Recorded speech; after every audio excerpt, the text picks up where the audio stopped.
Mais longtemps avant Babylone, il y a 5 ou 6 000 ans, une autre civilisation remarquable a vu le jour dans ce qui est aujourd'hui l'Irak. Les Sumériens possédaient une culture exceptionnellement avancée. La liste de ce qu'ils ont créé ou inventé n'a rien à envier à nos sociétés modernes. Ils ont mis en place le premier système politique à 2 assemblées, le premier système scolaire, et l'on pourrait citer des tas d'autres choses. Il faut donc se demander où ont-ils pris toutes ces idées.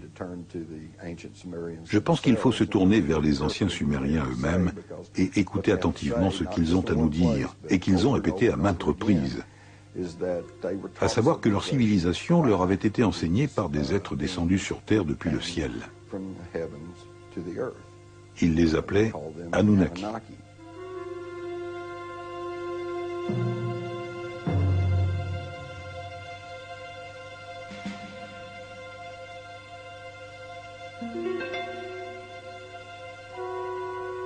Les Sumériens ont écrit leur histoire sur des tablettes d'argile, comme celle-ci, oubliée pendant un demi-siècle dans un recoin d'un musée de Berlin. Peu de personnes ont réussi à déchiffrer cette langue ancienne. Zecharia Sitchin est l'une d'entre elles. Les écrits et les éléments picturaux qu'ont laissés les Sumériens derrière eux, et qui datent de 6000 ans, parlent de gens venus d'une autre planète, appelée Nibiru, et de nombreuses descriptions montrent des personnages beaucoup plus grands, au moins du tiers, peut-être plus, que la moyenne des êtres humains, autrement dit des géants. Ce cylindre sceau sumérien, provenant d'un musée de Berlin, est étonnant à plus d'un titre. Il décrit notre système solaire avec le Soleil au centre et les planètes disposées autour. Une réalité que la science européenne ne découvrira qu'il y a environ 300 ans. Il montre également Pluton que nous n'avons découvert qu'en 1930. Mais il indique aussi une autre planète que les Sumériens nommaient Nibiru et de laquelle étaient venus, d'après eux, ces géants célestes qu'ils appelaient Anunnaki.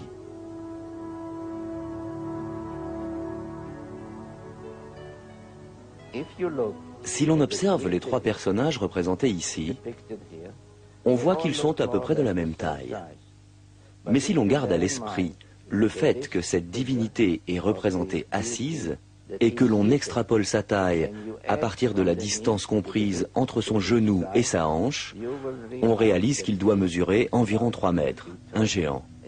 C'est l'un de ceux qui serait venu sur Terre depuis le ciel. Cherchant les signes d'une existence extraterrestre, les astronomes ont poussé leurs investigations de plus en plus loin dans l'univers. Mais peut-être auraient-ils pu se contenter de regarder plus près. C'est dans notre propre système solaire qu'un mystérieux objet a récemment été détecté à proximité de l'endroit où les Sumériens avaient situé leur fameuse planète Nibiru, fief des Anunnaki.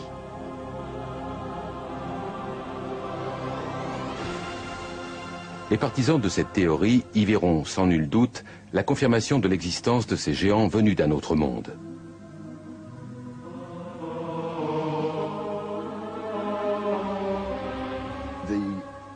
En gros, l'ancien texte sumérien nous dit qu'il y a plus de 400 000 ans, ces Anunnaki sont venus de l'espace et ont atterri sur notre Terre, dans la vallée du Tigre et de l'Euphrate.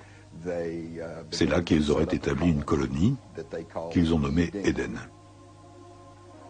Dans la Genèse, Éden est l'endroit où Adam fut créé à partir d'une poignée de terre et Ève née de l'une de ses côtes. Mais certains ont une vision plus scientifique, voire high-tech, de l'apparition de la vie sur Terre. À un moment donné, ayant besoin d'ouvriers, de main-d'œuvre, les Anunnaki ont décidé de brûler les étapes, en faisant appel à ce que nous appellerions le génie génétique. Ils ont pris le sperme de l'un des Anunnaki, qu'ils ont associé à l'ovule d'un humanoïde primitif, probablement l'un de ces êtres dont les paléontologues trouvent aujourd'hui les restes en Afrique, comme la fameuse Lucie. Et ils ont produit une espèce hybride qui allait devenir Cro-Magnon ou l'homme moderne.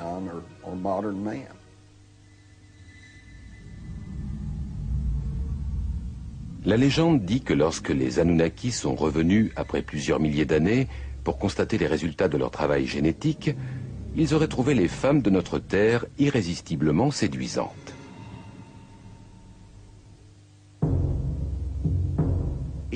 Tout cela est dans la Bible.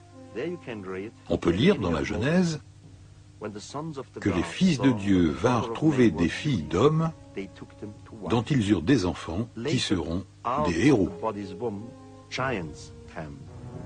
Ces titans se révéleront si destructeurs que les Anunnaki qui les avaient engendrés décideront de les tuer. Le livre apocryphe de Baruch précise même le nombre de géants qui auraient été supprimés. Le livre de Baruch précise: alors Dieu fit le déluge.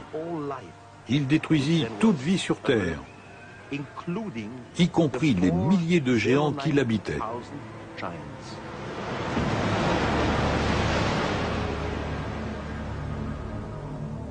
D'après ce récit, quelques titans réussiront à survivre, mais leur règne sur Terre s'achève et les humains vont devenir l'espèce dominante.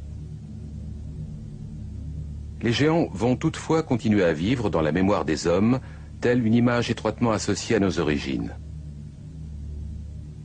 Pour certains, il s'agit de bien plus que d'une simple réminiscence. Un certain nombre de personnes continuent à décrire des rencontres avec des êtres géants qui seraient descendus d'un engin étrange. D'après eux, nul doute que les Anunnaki, ces géants célestes, reviennent en force.